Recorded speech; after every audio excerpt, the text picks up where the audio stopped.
You are listening to the Supermom is Getting Tired podcast. I'm your host, Tori Henderson, and this is episode 102. All links and show notes can be found by going to lifecoachingforparentscomp8078. Welcome to the Supermom is Getting Tired podcast. This show is designed for moms who invest everything into parenting, but get overwhelmed, lost, and resentful. Listen and learn how to unburden yourself. Feel calm, full of energy, and in control. I'm your host, Master Certified Life Coach, teacher, and recovering supermom, Tori Henderson.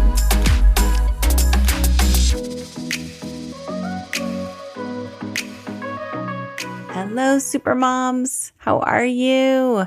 We are right in the midst of summer.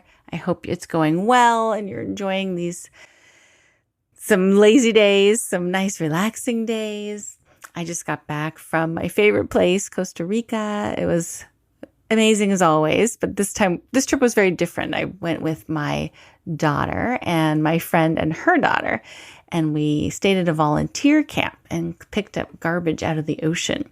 So it was a vacation with a purpose, and it was really cool, I have to admit. I didn't really know what to expect because I'd never done it before. Very humble living situation, but a very cool experience. And the friend I went with, she was just the perfect travel companion. And she and I met when our firstborn babies were just a few weeks old or a few months old. And she moved away when our kids were, I don't know, we lived in the same town for maybe 3 or 4 years. And then she moved a few states away, and we just ended up getting to go to Costa Rica together. So you just never know. Those friendships that you make when the babies are little, you know? You never know when they might resurface, and she was the perfect person to go with me on this adventure with our teenagers. So today's question is kind of about summer and kind of this post-pandemic world that we're now living in. So today's question comes from Sherry, and she writes, "Dear Tori, everything is opening back up again, and I'm excited but a bit overwhelmed. I've got 3 kids, 8, 10, and 13, and all of a sudden, there are so many choices. Summer camps, science camps, sports camps, swim teams, youth groups at church, invitations from friends to birthday parties, backyard barbecues, camping trips, etc. My head is spinning. I've asked my kids to choose, but they don't seem particularly excited about anything. I want my kids out of the house and off their devices, but they just want to stay home. How do I prioritize which extracurricular activities are most important? Should I choose something that they're good at or not good at? Should I put them in the same activities or different activities from each other?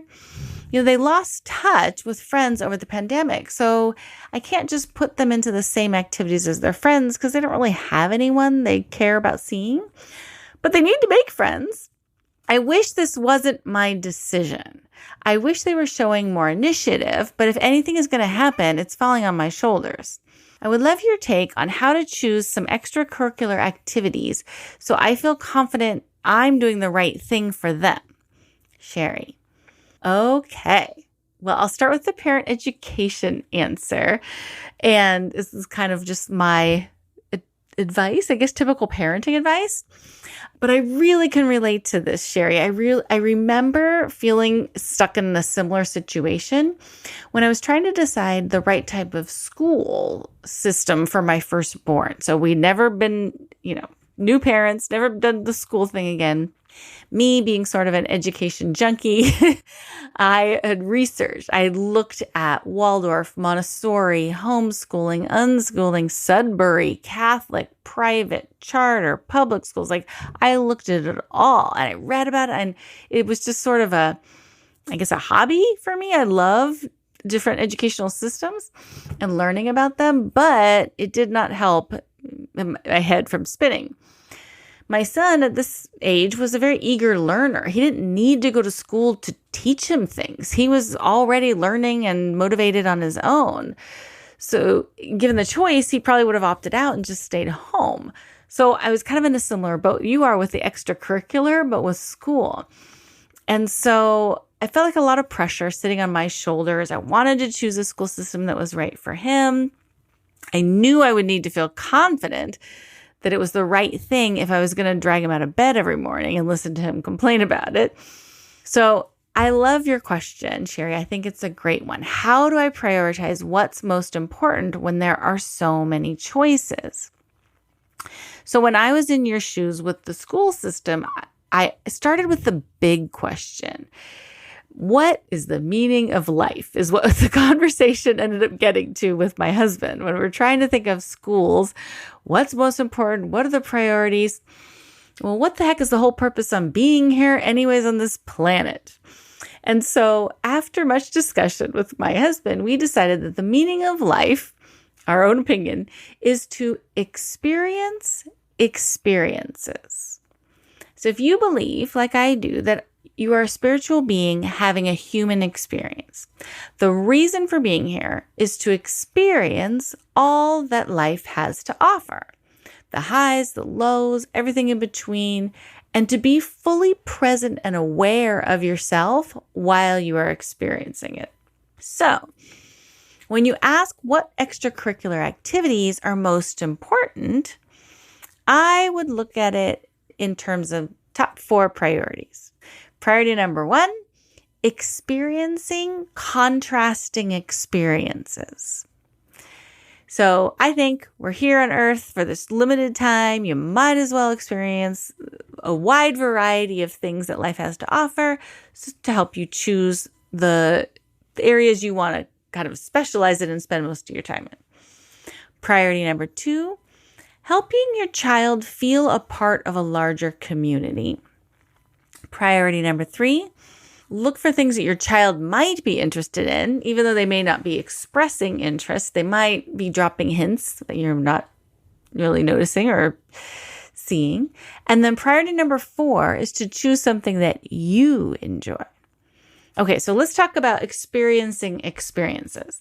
So kids who are 8, 10, and 13 need to have a variety of experiences to help them learn more about who they are, what they like, and to be able to relate to other people in their community. And to not be afraid, to not be afraid of trying new things, because our brains are wired to be wary of new things. And so the more new things that your children experience, the less fears that they're likely to have. So I suggest letting them dabble in competitive sports, creative arts, unstructured summer camps, as well as structured scouting activities, like just a little bit of everything, kind of looking for varying experiences, I think is great. If the activity is so uncomfortable for them or so difficult, so new, so outside their comfort zone that it causes your child to shut down, then they're not getting the benefit of the experience of it. Right? If it's so uncomfortable that they just shut down and have to use their coping skills, then they're not really experiencing it.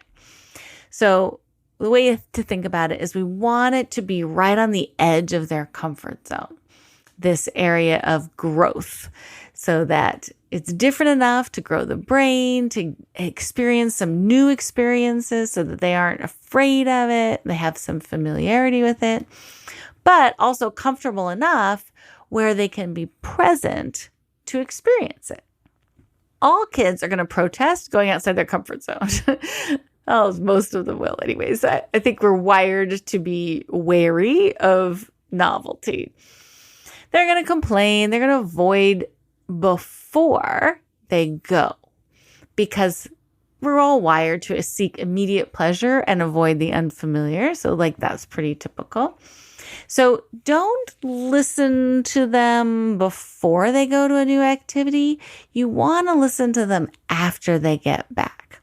So let's say your child is signed up for soccer and every day it's soccer practice time rolls around and your kid starts complaining, I don't want to go. Don't listen to that. Watch how they are after soccer. when you pick them up from this experience, what's their demeanor? Do they seem relaxed, happy? Do they seem fully alive? Then it's a good experience for them. If they still didn't like it afterwards, then maybe it's too much outside their comfort zone or just too uncomfortable, and you can dial it back so that they can fully experience their experiences. Okay, priority number 2, I think, is to connect to a larger community. Especially after COVID, a lot of us have lost our community. We're connected to the whole globe, but we're not connected to our small little communities. So I think that's an important priority right now. After all this social distancing, kids, they might need to learn how to engage with strangers again. Even if they already had this skill set, it might have gone dormant, and you'll have to relearn how to engage with acquaintances. They will most likely protest this. So choose the activities that will help them feel a part of a larger community. So if you attend church for an hour once a week, then joining a youth group associated with that church can help them feel connected to that community, making it smaller, making it more intimate so that they feel a part of the larger community. If a lot of the neighborhood kids are swimming at the community pool, then maybe consider joining the community pool or the swim team or swim classes through that so they can get to know the other neighbor kids. If your daughter's classmates all go to this one competitive dance studio, then maybe you want to consider looking into signing her up also so that she can feel a part of the larger community. However, if your daughter's friends are into dance, but your daughter is into geocaching, then helping her find her people that are also interested in the things she's interested in and helping her feel a part of that community could be a huge gift to her. So if your son is an artist who loves to create, then introducing him to a larger community of artists could give him glimpses into a world that maybe he'd like to be a part of someday. So I think priority number 2 is thinking about helping your children feel a part of a larger community. We want them to know that there are people out there doing really cool things and nice people that they can trust and feel safe, because after a year of withdrawing from that, it's going to seem scary to hang out with other people's families and other adults and kids they haven't met before. And so we want to think about making that more comfortable for them, in my opinion. All right, so let's go to priority number 3. Looking for things your child might be interested in. I know Sherry said that her kids weren't interested in or expressing much interest in anything, but you can look for signs. So my daughter was watching a documentary about cleaning up plastics in the ocean and setting up man-made coral reefs. And she just made a 1-sentence offhanded comment like, "I'd like to do that someday." Well, that was all I needed. I researched, I found this organization called Mar Blue where they pick up plastics out of the ocean. And it was in my favorite country. And so let's sign her up. It was just a 1-line thing and I ran with it. So pay attention when they say things like, "Oh, I'd like to do that someday," or "That looks like fun." I wanted her to have this experience to help her decide what she wanted to major in, if she might like to run a nonprofit someday, and to meet other people who are passionate about helping the environment. There was a lot of things to gain from this one experience of picking trash up out of the ocean. So taking a tiny little interest and then experiencing a little bit of it is a great thing to do when your kids are these ages of 8, 10, and 13. And so, as you mamas might know, the best part of when you do something that is your child's idea, or they say, "Oh, that looks like fun," it's harder for them to argue with it. Even when it's the night before, she's leaving, she's nervous, feeling uncertain about what to expect, what to wear, what the other volunteers are going to be like. It's hard to complain because she knows I did it because she mentioned that it sounded like fun to her. So even when she's washing her own dishes outside in the dark, she can only complain so much because it was kind of her idea to begin with. So priority number 3 is to look for things that your child might be interested in so that they feel some attachment to the idea, so that when they get nervous, when it gets uncomfortable, when there's a lot of novelty involved, your kid's going to know, like, it was my idea to begin with. So listen for subtle comments your kids make. That looks like fun. Notice which YouTube channels they watch, which video games they play. Ask them why they like that. Pay attention. Get some signs of what it is they're yearning for. Where do they get jealous? What do they obsess over? What do they get in trouble for in school is a really good thing to ask. When school resumes, it may be hard during COVID, but when school's back in session, if they're willing to get in trouble for it, it is key to their essence, and they need to make sure they're pursuing it, whether it's talking or getting up out of their seat or not working well with groups because they have their own creative vision they want to put out into the world. Whatever it is, pay attention. What do they get in trouble for? All these signs that show up can help you choose activities that are aligned with their interests. Priority number 4 is to choose something that you enjoy. If your kids aren't showing interest in anything in particular, it is absolutely okay to choose the activity you enjoy. Just make sure that it's something you enjoy now, as far as the role of mom and the role you're going to be playing. So it's very common for parents to put their kids, let's say, into a sport that they loved growing up. But you can see these parents on the sidelines. They find watching their child play the same sport that they were really good at is a bit torturous for them. So just because you enjoyed it as a kid, watching your kid play may not be all that much fun. So make sure that you enjoy being the parent of a child who's involved in this activity. So, some parents think, oh, I'll sign my kid up for baseball because, the neighbor kids are doing it. And I enjoyed it when I was a kid. And then you realize that baseball is very disruptive to evening routines and family dinners and like trying to have any other schedule because the games, the timing of the games is so uncertain. And so that might not work for you. And it's okay to consider yourself when choosing activities for your kids. If you love being a part of the swim team community with bingo nights and camping trips, great. Sign your kids up. If you love traveling for weekend-long volleyball tournaments in other cities, awesome. But if you prefer to sit in your car and read a book for an hour a week while your kids take a gymnastics class, then that's okay too. You can do what works for you. Just like moms in the animal kingdom, our main goal is to encourage our little chickadees to fly the nest. We're raising adults here. So every time your child leaves the house to go to the pool, to go to the pitch, to go to the dojo, the court, whatever, we are doing our job encouraging independence.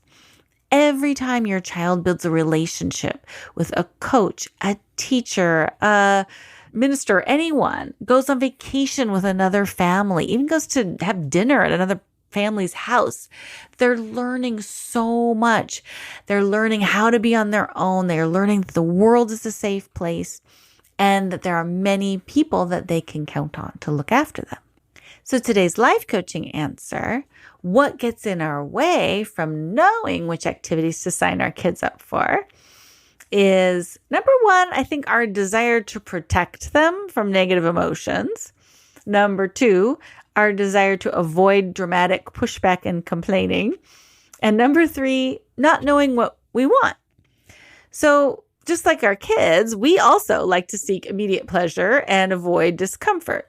Of course, we don't want to deal with waking them up, getting them off their devices, making them do fun things that are good for them. It's annoying, but it's not a reason to avoid doing it, because our job is to raise adults, experiences, and connect with a larger community.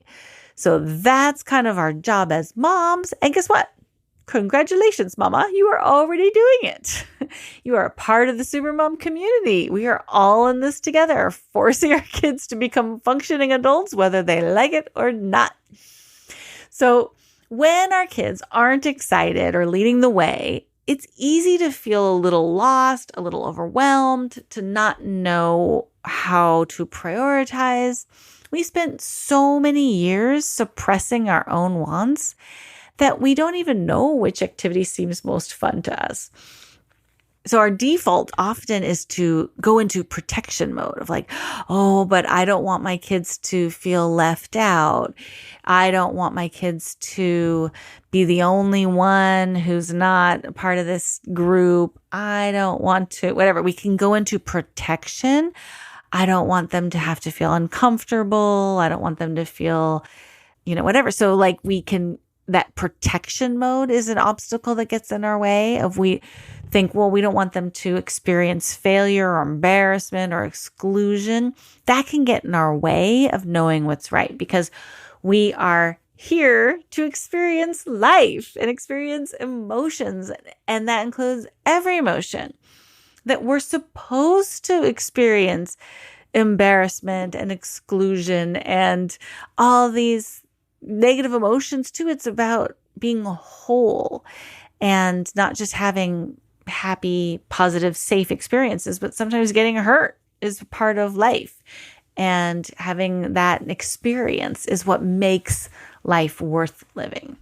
So be wary of the desire to protect them from negative emotions.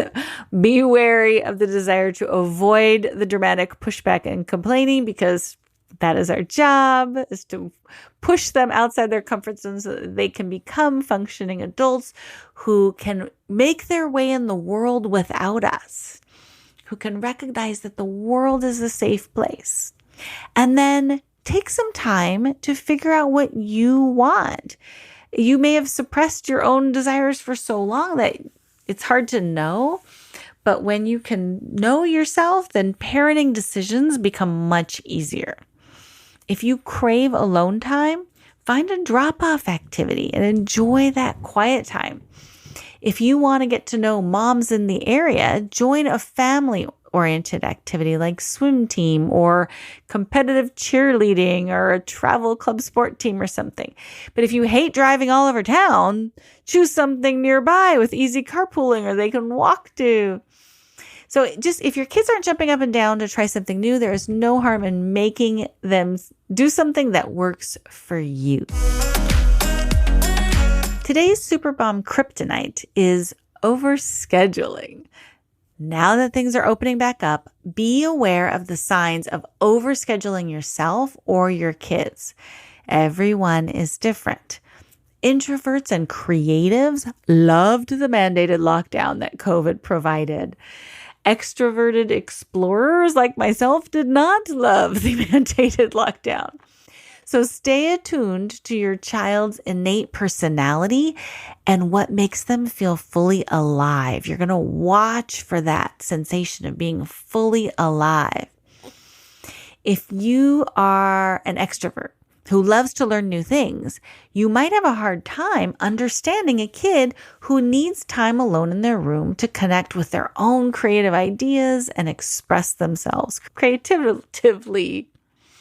Even if your child is minimally scheduled, having to tag along to run errands, go shopping, watch big sisters taekwondo practice, like those kinds of things can drain a kid's energy, making it harder for them to experience experiences. So you might think, well, my kid's not overscheduled. She's only in, one thing. But if she gets drug around to all of Big Brother's things and all of Mom's things, and then she might feel overscheduled. So you want to really tune into the individual personality of your kid. Here are some signs of overscheduled kids: grumpy, moody, complaining and whining, difficulty entertaining themselves, like saying I'm bored as soon as they get downtime, difficulty falling asleep, getting sick a lot, stomach pains, headaches, etc. So my suggestion is, now that things are opening up and it feels like, first of all, that's just, I think it's wonderful that you have so many social opportunities. I think that sounds great and was worth celebrating. And I'm glad you're trying to prioritize and not do them all. But here's my suggestion for you. Try scheduling in white space on the calendar. Treat it with reverence. So just as if you would sign up for gymnastics, sign up for white space on your calendar. So treat it like a class, something as an obligation that you need to do. And it's just downtime. And maybe it's, every Sunday from noon to 5. Maybe it's Monday, Wednesday, Friday from 6 to 8, whatever. Just schedule in white space with no agenda, no to-dos. Tell your kids that this is their nag-free, screen-free time. Like, this is their free time. They get to do whatever they feel like doing, as long as it's not a device. So, because what happens with the devices is that it's giving so much input into your child's brain. It's somebody else's creative ideas coming into your child's brain, rather than your child being able to access their own creative ideas or figure out what to do that they like, that they're interested in, that does not make them feel bored. And so when you have the screen time, it's somebody else's ideas. And so books are okay because it's still your imagination, and it's just the different parts of the brain. If you watch the brain when you're reading a book or even listening to an audiobook, it's evoking creativity and imagination instead of taking it away, where like video games and YouTube videos is someone else's creativity. So book some white space on the calendar. This is downtime for your children. Pump it up. Make it sound really awesome so your kids don't feel like it's a punishment. This is your downtime too, where you don't have to respond to the demands or requests of the children. You say, kids, you get to do whatever you feel like doing. And so do I. I get to do what I feel like doing. You have your downtime. I have my downtime. There's no agenda. There's no to-do list. There's no guilt. If you feel, mama, like doing laundry, you can do laundry. But you just want to make sure it comes from your inner desires of what do I feel like doing in the moment, not external expectations. So we want to create some white space on the calendar where you can play and relax, and your kids can too. Today's Supermom Power Boost is to let your freak flag fly. So in my 20s, I was a bit of a green meanie, I think they're called. I cared deeply for the environment, and I would become sickened at the nonchalant attitude that some people had towards something that felt like a real and immediate crisis to me. I would sort through people's trash cans, pulling out recyclables, and get sick to my stomach if someone left their engine running while their car was idle. I refused to drink out of styrofoam or plastic bottles, even if I was thirsty. I was not a pleasant person to be around. I was a green meanie, trying to save the environment through anger, I guess. So when my life coach helped me undo these perfectionistic tendencies that I had, I learned that hate does not help people love the earth. And I didn't feel like I could help the earth from a place of love. So I just took a break from environmental causes until I could act from love instead of fear.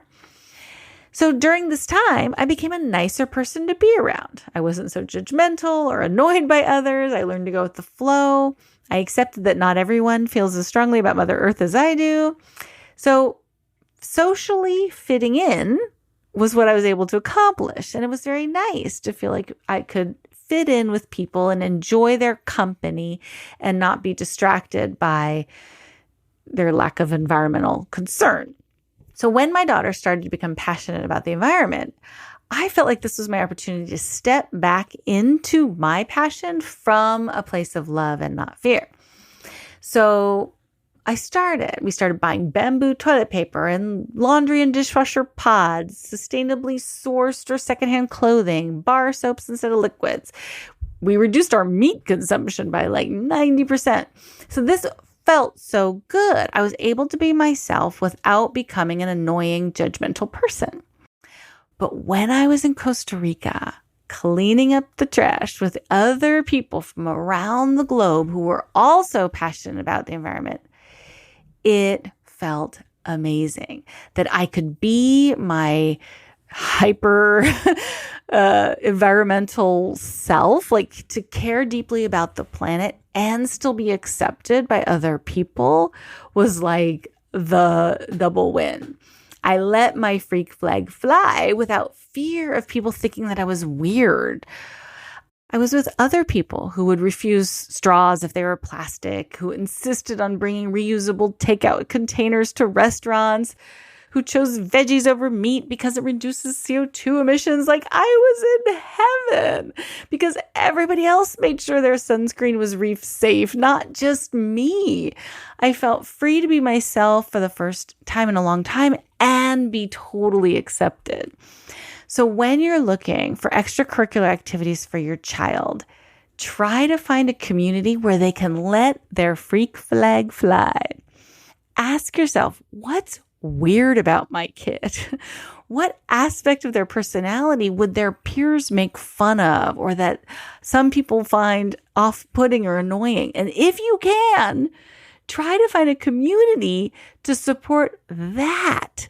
And you can watch your child come alive with feeling accepted for their little weirdness.